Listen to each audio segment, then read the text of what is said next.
Hi, I'm Karen Tenenbaum, Tenenbaum Law.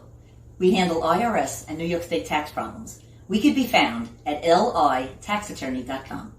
Historically, a main source of our business has been referrals from accountants and attorneys I've met over the years at live presentations and face-to-face networking events. What advice do you have for creating a more robust online marketing presence now that these types of events may be limited?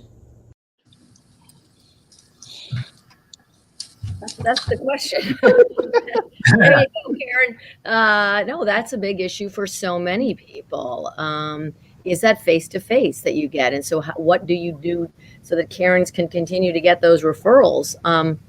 Again, maybe going back to the conversation we had about videos, doing things like that, educational videos, reaching out to your customers, seeing what are the things that they're doing that you can tap into to support, etc.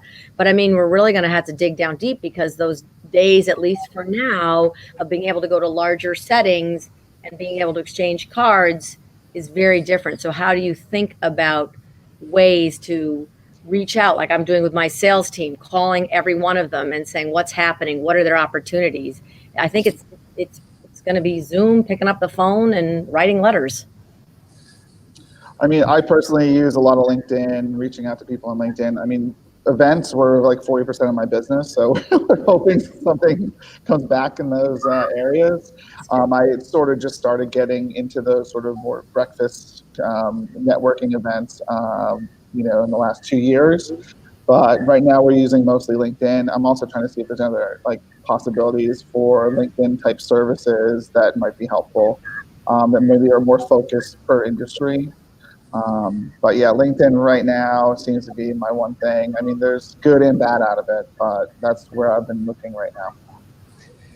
Yeah, it's very difficult to replace what all business owners recognize is this, the serendipity of conferences where you're talking and networking. I think people who own their own business understand that some of the biggest deals you've ever had have come from meeting somebody at a conference. And so there's this is a great event from Joe, and hopefully technology continues to advance so that he can. I mean, you look at, Joe used to be able to do these breakfasts quarterly, and there was much more serendipity and sort of people meeting in person. But if the tools can advance so that people can sort of have little breakout sessions during this, well, Joe may be able to have 12 of these a year because he doesn't have to rent a place in a hotel. He might be able to have 24. He might be able to do this every 2 weeks, and it becomes a much more regular thing. So I think, on the one hand, the value of the in-person networking, it's very tough to replace. But if we're able to use some of these tools over time to, replace it in some small part, the frequency of these events will be much more, frequently occurring, and you won't be bound by your geography anymore. So you'll be able to do, networking with people up in Rochester, New York, for your law firm practice at the same time that, you're sitting in your living room.